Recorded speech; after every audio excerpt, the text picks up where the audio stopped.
था। उसके बाद का है मैं ध्यान योग और समाधि का थोड़ा आपको बताने का अभ्यास करूँगा। समाधि। हाँ जी।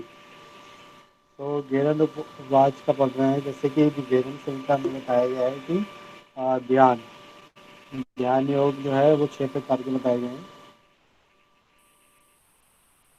सॉरी, इसमें ध्यान 3 प्रकार पाए गए हैं, जैसे स्थूल ध्यान, ज्योति ध्यान और सूक्ष्म ध्यान। इसमें मूर्ति, इष्ट देवता और अथवा गुरु का चिंतन करते हैं। जैसे स्थूल रूप में जिसमें तेजोमय ब्रह्म या शक्ति की भावना हो, उसे ज्योति ध्यान कहते हैं। जिसे ध्यान द्वारा बिंदु में ब्रह्म और कुंडलिनी शक्ति का ध्यान हो, उसे सूक्ष्म ध्यान कहते हैं। यहाँ पे कुंडलिनी शक्ति को सूक्ष्म ध्यान के बताया गया है। उसके बाद सीधा हम स्थूल ध्यान पे आते हैं। स्थूल ध्यान को जैसे कि नेत्र बंद करते हुए अपने हृदय में सुधा सागर का ध्यान करें। उसके मध्य में रत्नमय दीप तक का तथा दीप रत्नमयी बालकों से शोभा दे रहा है।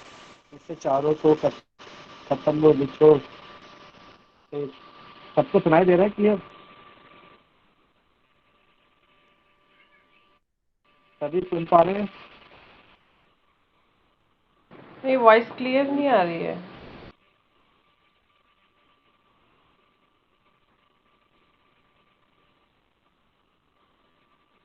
अभी सुन पा रहे हैं सभी?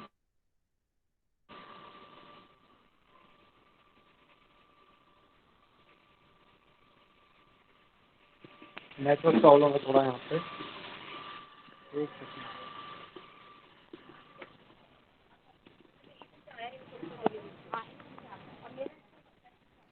अभी सबको आवाज आ रही है मेरी? क्लियर है? ठीक है। हाँ जी। जी। सबसे पहले इसमें ध्यान के बारे में बताया गया है, स्थूल ध्यान के बारे में बताया गया है। तो नेत्र बंद करके अपने हृदय में सुधा सागर का ध्यान करें। उसके मध्य में रत्नमय दीप का तथा वह दीप रत्न मध्य बालुका से शोभा दे रहा है। उसके चारों ओर कदम्ब वृक्षों से शोभा हो रही है। पुष्पों के खिलने से वृक्ष शोभित हो रहे हैं। ऐसी भावनाएं मन में आ जाती है जैसे कि पुष्पों से खिले हुए वृक्ष शोभित हो रहे हैं। कदम्ब वन के चारों ओर मालती, चमेली, केसर, चंपा, पारिजात पद्म से इस द्वीप की खाई बनी है। इस तरह की भावना मन में धारण करते हुए जैसे कि फूलों की तरह तरह के फूलों की खाई बन गई है तथा उसे सुगंध से चारों ओर दिशाएं महक रही हैं। इसके बाद ऐसा योगी ऐसा चिंतन करें कि उस वन के मध्य भाग में एक कल्प वृक्ष है। उसकी चारों शाखाएं वे चतुर्वेद में है। तत्काल उत्पन्न पुष्प फलों से वे सब शोभित है। उन पर भ्रमण गुजार कर रहे हैं। कोकिल शाखाओं पर बैठकर कुकू शब्द, जैसे कि कोयल किसी जंगल में बैठ के हम जब वो किसी आसन प्राणायाम कुछ भी करते हैं तो कोयल की आवाज़ आती है, बड़ी मधुर लगती है। इसी तरह से मन को लुप्त कर लेती है। इस कल्प वृक्ष के चार के नीचे मनोहर नीचे महामाणिक के जटिल एक रत्न मंडित मंडप परम शोभा दे रहा है। उन्हीं के जैसे कल्प वृक्ष के नीचे ही एक जटिल रत्न मंडप बना हुआ है, उस पर शोभा दे रहा है। उसके बीच में एक मनोहर पलंग बिछा हुआ है। ऐसी भावना मन में रखते हुए कि बीच में कल्प वृक्ष के नीचे बीच में और मंडप के नीचे एक पलंग बिछा हुआ है और उसके इष्ट देव विराजमान है। गुरुदेव जैसा उपदेश दिए हो उसी के अनुकूल योगी भ्रमण भ्रषण वाहन आदि का ध्यान करे। इसे स्थूल ध्यान कहा गया है। तो जैसे कि हम ध्यान करते हैं स्थूल ध्यान के लिए, इसमें ज्ञान ऋषि बताते हैं कि एक अ, वन है, वन में फूलों का वन है, उसमें गहराई है, गहराई के अंदर में एक कल्प वृक्ष है, कल्प वृक्ष के नीचे एक मंडप है, मंडप के नीचे एक पलंग है। उसका ध्यान करने से इसे स्थूल ध्यान कहा गया है। इसके बाद हम आगे चलते हैं, जैसे कि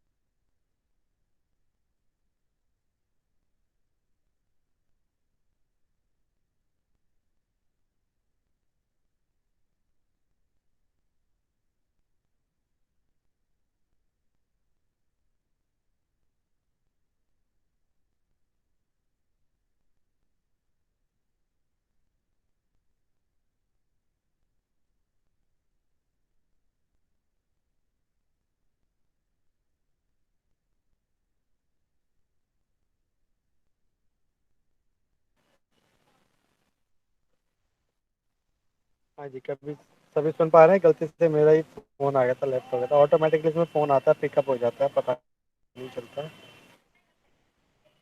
सभी सुन पा रहे हैं तो आगे चलें?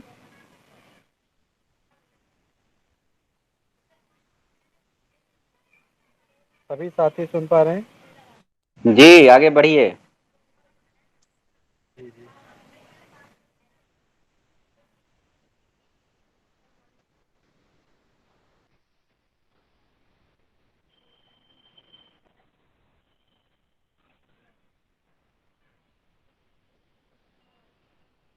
जी, ध्यान की बात थी तो यहाँ पे स्थूल ध्यान हमारा हो गया था, इसके बाद आगे का ध्यान जो बताया गया है, प्रकारांतरे प्रेरण स्थूल ध्यानम। एक प्रकार का एक और स्थूल ध्यान है, दो प्रकार के स्थूल ध्यान बताएंगे। इसमें ब्रह्मरंध्र में सहस्रार नामक सहस्त्र दल वाला पद महापद्म है। इसमें मध्य में 12 दल का एक कमल है, शुभमूर्ति तथा परम तेज संपन्न है। इसके 12 दल में क्रमशः ह स छ म ल व र यु ह स थ प्र ये 12 अक्षर लिखे हैं। इसकी कणिका में इन तीन अक्षरों की तीन रेखाएं हैं। मध्य में ह ल छ इन त्रिकोणाकार अक्षरों में मंडल में ओम बना है। पूर्ण नाद बिंदु में एक पीठ विराजमान है, उस पीठ पर दो हंस खड़े हैं, वही पादुका भी है। इसी स्थल पर गुरुदेव विराजमान हैं, उनकी दो भुजा है, शुक्ल वस्त्र पहने हैं, चर्चित हैं, शुक्ल वर्ण की माला धारण किए हैं, उसके वाम भाग में रक्त वर्ण की शक्ति शोभा पा रही है। ऐसा ध्यान करने से स्थूल ध्यान सिद्ध होता है। दो तरह के ध्यान बताए गए इन्होंने।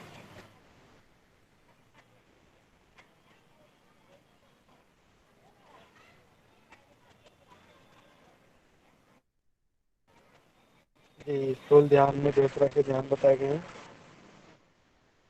उसके बाद हम आ जाते हैं ज्योति ध्यान। ज्योतिमय ध्यान या ध्यानम हे चंड स्थूल ध्यान कहा गया है। अब तेजो ध्यान कहता हूँ, इससे योग योग सिद्धि तथा आत्म प्रत्यक्ष होता है। मूलाधार में सर्पाकार कुंडली शक्ति है, इस स्थान में दीप का ककीलाकार में जीव रहता है। यहाँ पर एक ज्योति रूप ब्रह्म का ध्यान ज्योति ध्यान कहा जाता है। भूमध्य में और मन में उग्र भाग में ओमकार का मय और शिलामय युक्त ज्योति है, उसका ध्यान ज्योति ध्यान है। इसे ही ज्योति ध्यान या तेजो ध्यान कहते हैं। इसके बाद आगे चलते हैं, जैसे कि हे चंड। तेजो ध्यान कहने के बाद सूक्ष्म ध्यान कहता हूँ, सुनो। बड़े ही भाग्य से साधक कर उधर भाग से राजमार्ग नामक स्थल में घूमते समय सूक्ष्म तत्व चंचल तत्व के कारण उसे देखना कठिन होता है। योगी सामूहिक मुद्रा अभ्यास द्वारा कुंडलिनी का ध्यान करे। जैसे कि सामूहिक मुद्रा लगाते हैं, उसके बाद कुंडलिनी का ध्यान करते हैं, इसे ही सूक्ष्म ध्यान कहते हैं।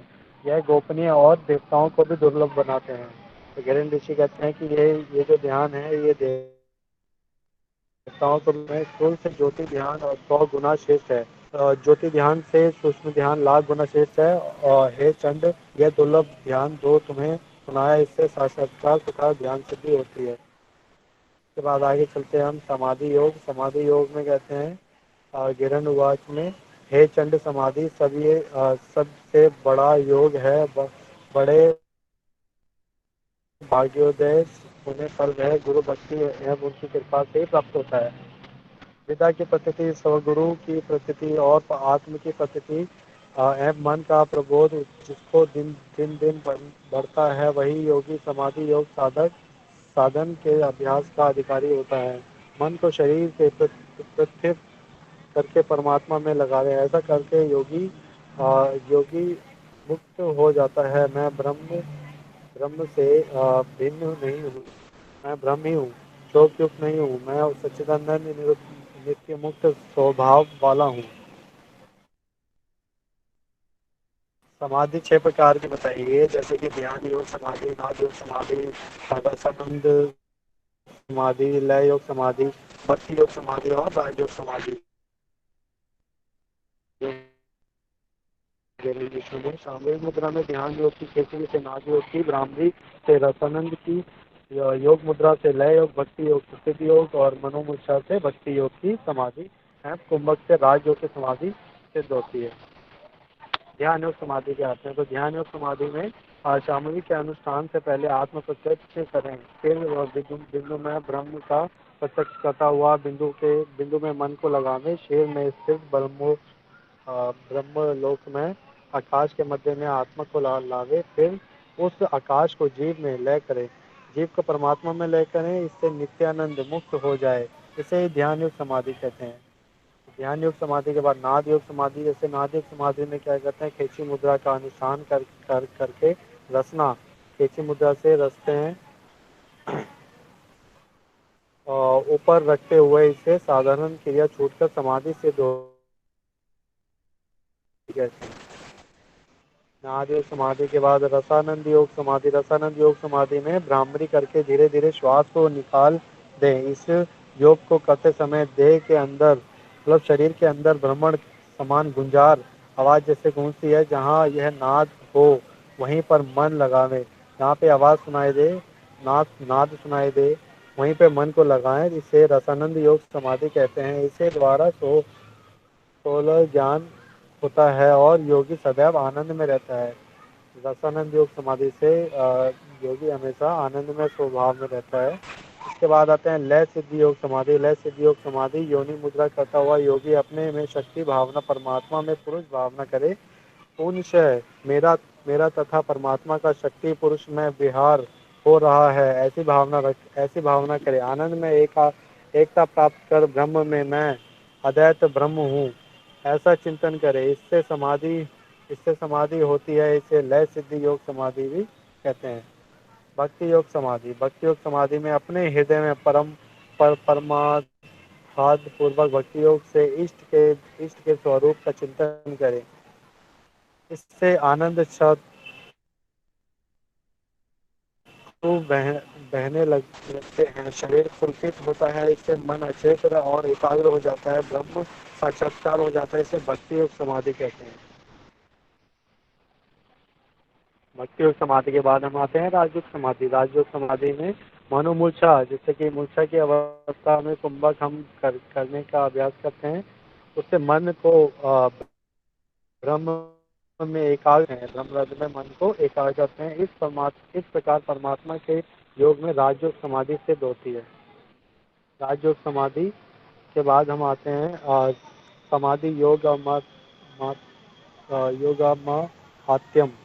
हे चंडाल, हे चंड, इस प्रकार मैंने मुक्ति देने वाली समाधि कही है। एकाग्रता में एकात्मा में साधन से राजयोग समाधि होती है। उन्नति सहजावस्था से यह नाम समाधि के ही हैं।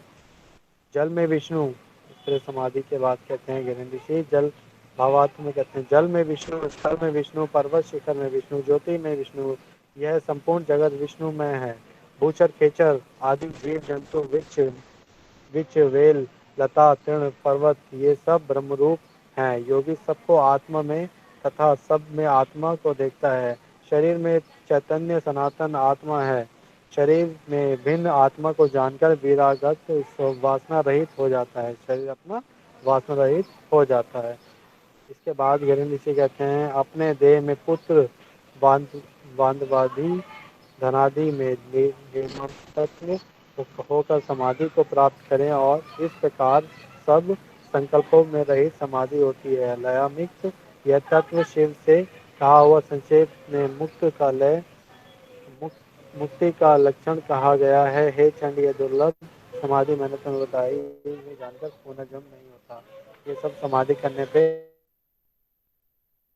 जन्म नहीं होता, आप शरीर प्राप्त हो जाते हैं। इस तरह से गिरिंद ऋषि ने बताया है समाधि की। कोई कुछ पूछना चाहता है इसके बारे में, समाधि के बारे में, समाधि में और ध्यान योग में?